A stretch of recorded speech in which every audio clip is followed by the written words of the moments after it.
Bom dia, amados e preciosos irmãos. Que Deus nos abençoe em mais este tempo em que estamos meditando, ouvindo acerca de sua palavra, de sua doutrina. Eu faço uma pergunta para mim, fiz para mim, e faço aqui também a todos. Poucos se salvam? Bem, Jesus responde isto quando ele estava falando sobre o caminho da salvação. O caminho da salvação.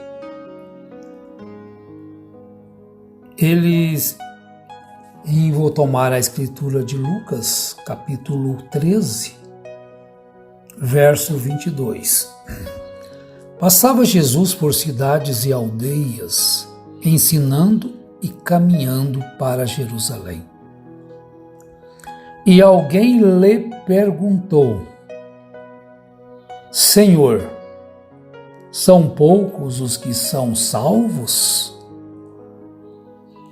Bom, ninguém melhor do que Jesus para responder uma pergunta. Ele respondeu a pergunta. Alguém lhe perguntou: Senhor, são poucos os que são salvos? Jesus não respondeu sim e nem disse não, mas ele deu uma receita. E no final da receita, ele diz que não serão todos. Respondeu-lhes: Esforçai-vos por entrar pela porta estreita, pois eu vos digo que muitos procurarão entrar e não poderão. Agora, isto não está dizendo que a salvação vai ser alcançada por meio de obras, porque a salvação é pela graça. Mas esforçai-vos por entrar pela porta estreita, pois eu vos digo que muitos procurarão entrar e não poderão. O que vai impedir a pessoa de entrar nesta porta? Porque ele disse que é a porta. O próprio Jesus, eu sou a porta das ovelhas. Que coisa! Gente, as escrituras são fantásticas, maravilhosas. Ele próprio é a porta. Olha, pois eu vos digo que muitos procurarão entrar e não poderão. Vejam que isso não quer dizer que eu vou entrar por essa porta por meio de boas obras apenas. É claro que eu terei que lutar pelas boas obras quando ele estiver em mim. Não é essa questão que estamos tratando agora, de obras. Não vamos misturar, não é? É uma maneira enfática de dizer que o indivíduo deve ser determinado a respeito da salvação e dar prioridade à salvação. Isto é muito profundo. Isso é coisa que a gente deve parar e meditar e suplicar a Deus por misericórdia. Dar para Jesus o primeiro lugar. Pensar mais nas coisas dos céus do que na terra. Não é por obra, mas o que Jesus está dizendo? Que o indivíduo, que eu, que você, que nós devemos ser determinado a respeito da salvação. Qual o exemplo da Bíblia que nós temos de alguém que foi determinado, ele esforçou para chegar aonde ele queria chegar. Jacó, ele lutou até conseguir comprar a salvação, a primogenitura de Esaú. Ele era determinado, ele era a prioridade dele, o sonho dele, a luta dele. Não era para ficar milionário, não era para ser isto, aquilo, não. A luta dele, a primordial, a primeira era conseguir a primogenitura. E chegou o momento dele conseguir a primogenitura e ele conseguiu. E não teve que pagar um alto preço, né? Apenas um guisado saboroso. Agora, o que desqualificou o primogênito? Ele não tinha o que Jacó tinha. Para ele chegou a dizer: de que me vale a primogenitura se eu acabo morrendo de fome? Vê se não está acontecendo isto. Vê se não está acontecendo como aconteceu com Esaú.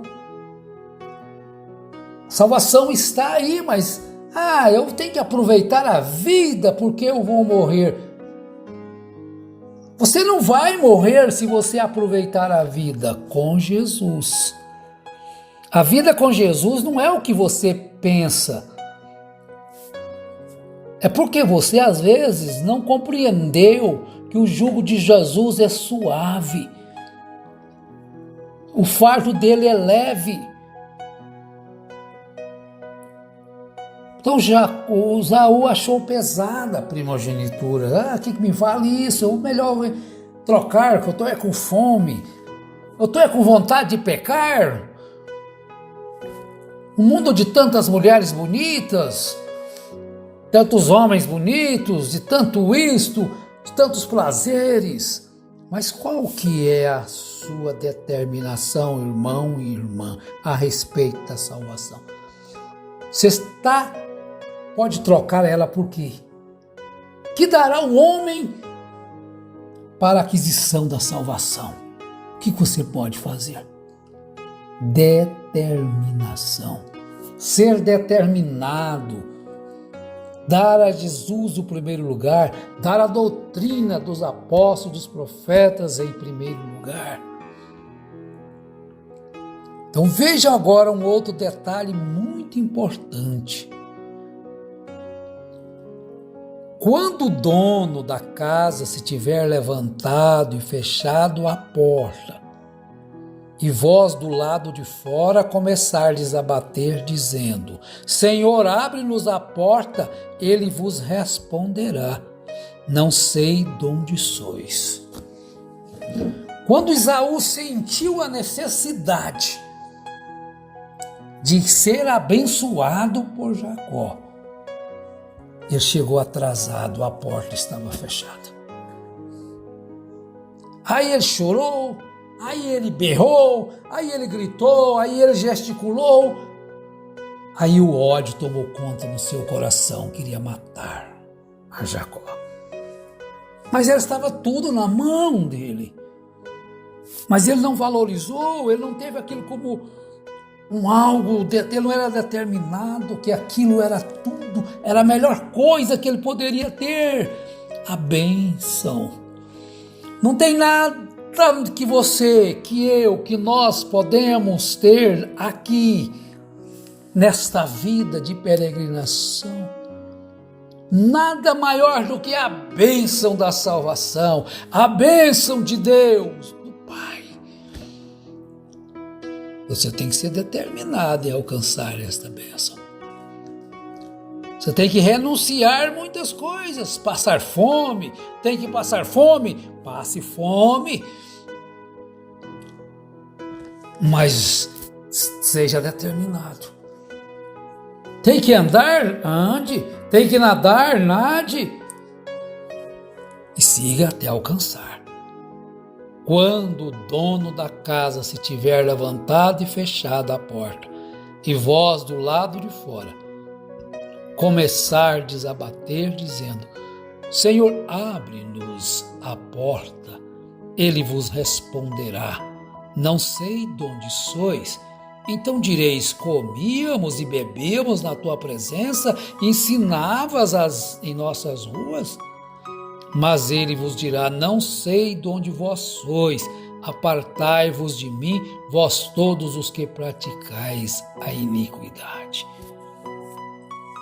Serão poucos os que se salvarão? Esforçai-vos, sede vós determinados, perseverantes neste caminho, porque você tem que estar atento. Há um limite para oferecer a salvação. Há limites. Jesus está falando claramente do caminho da salvação.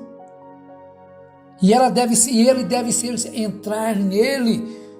Não é depois que fecha os olhos e morre, ou perde os sentidos. Quando eu ficar velho, você sabe, se perder o seu sentido, há um limite, e você não pode atravessar esse limite de entrar neste caminho da salvação. Jesus é o caminho, Ele é a porta, Ele é tudo. Você tem que recebê-lo em seu coração. Bem, agora por que as pessoas se negligenciam a entrar neste caminho glorioso, a buscar este caminho, a aceitar este caminho da salvação? Porque dão ouvidos a enganadores. Acham que a Bíblia é muito pesada, é muito difícil, então vão querer seguir um caminho, uma doutrina errada. Então dão ouvidos. Paulo escreveu isso na primeira carta ao Timóteo, capítulo 4. Ora, o Espírito afirma expressamente que nos últimos tempos alguns apostatarão da fé por obedecerem a espíritos enganadores e a ensinos de demônios, pela hipocrisia dos que falam mentiras e que têm cauterizado a própria consciência.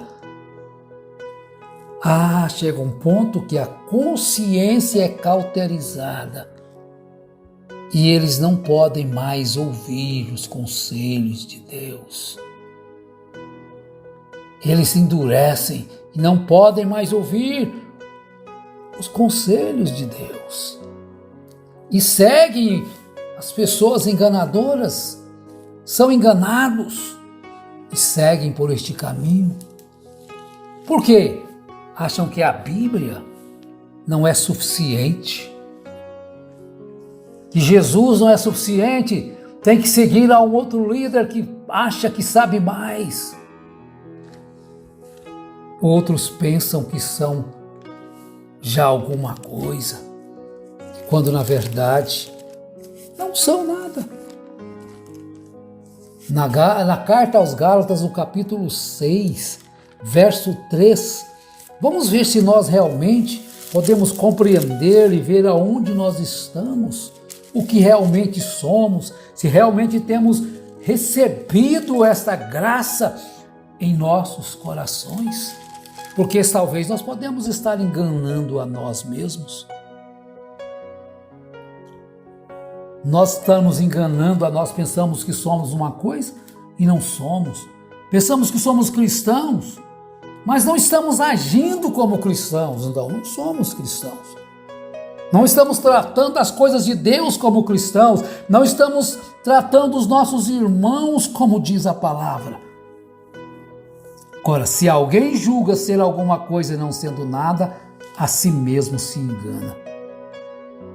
Então, meus irmãos, olhe como você tem tratado sua esposa, seu marido, seus filhos, seus pais, seus amigos, seus irmãos. e vê se você não tem deixado de lado o caminho da salvação. As pessoas estão dando muito crédito a falsas doutrinas, muito mais do que a Bíblia.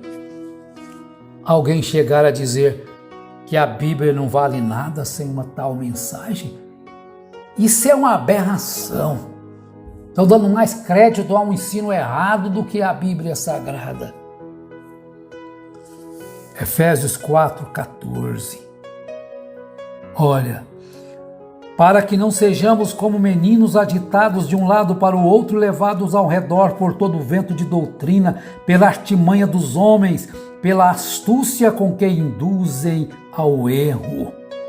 Então eles induzem as pessoas ao erro.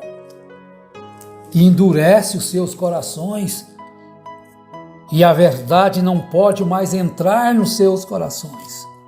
E concluindo Hebreus capítulo 3, verso 7, o que nós encontramos? Que aprendem sempre e jamais podem chegar ao conhecimento da verdade. Estão lutando, mas deixam a verdade de lado e seguem o erro.